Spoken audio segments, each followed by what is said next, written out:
Okay, the question is, how do I get substantial volume without living on your trainer?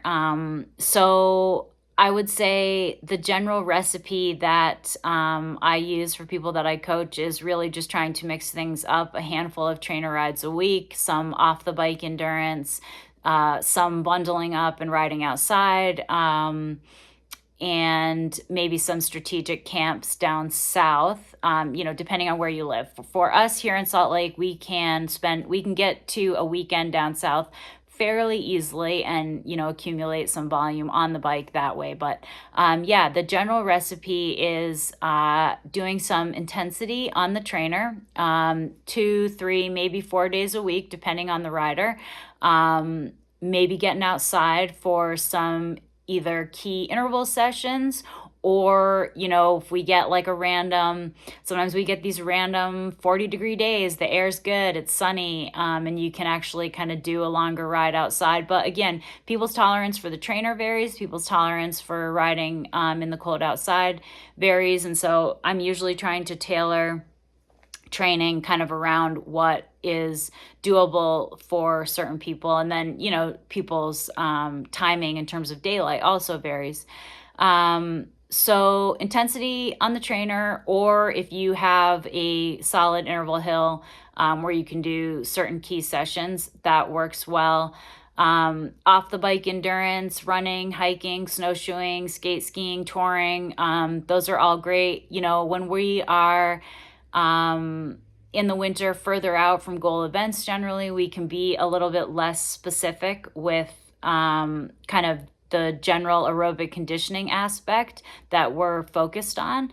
And so you can utilize some off the bike workouts. People always ask about alpine skiing. Alpine skiing is great, but it's not endurance. And so it doesn't really fit that bill, despite the fact that it is a great piece. And as an aside, I do think it really kind of helps keep your skills sharp if you're an off-road rider.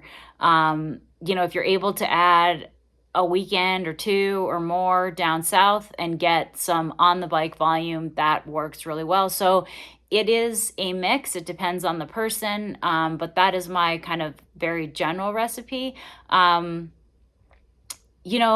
My goal is to get people to come into spring feeling fit and also motivated. I know people who really kind of bury themselves on the trainer or bundled up riding outside, and they just get to April feeling very burnt out and cracked. I've done it to myself, the first couple winters that I moved here to Utah. This was like my second or third year as an elite rider. It was the first time as an elite rider that I was living in through a like serious winter, and my coach was living in Southern California, and I just don't think he understood kind of what it was taking for me to train. I mean, I basically trained outside all the time, and I really, by April, May, June, I was so cracked. And so that's my goal as a coach now, is to really try to get people through the winter with really good fitness, but also feeling really hungry and motivated as we kind of start getting into the meat of the race season. And so that recipe looks a little bit different for different people, but yeah, the general recipe is to try to mix things up, not spend all your time on the trainer, not spend all your time bundled up outside, mix in off the bike endurance, try to get down south as you can. Again, you can overdo it with that too, certainly. The travel takes a toll. You can certainly kind of get down there and do more volume than you can absorb from a adaptation standpoint. So, yeah, not overdoing it. Do enough volume, but not too much, and mix it up.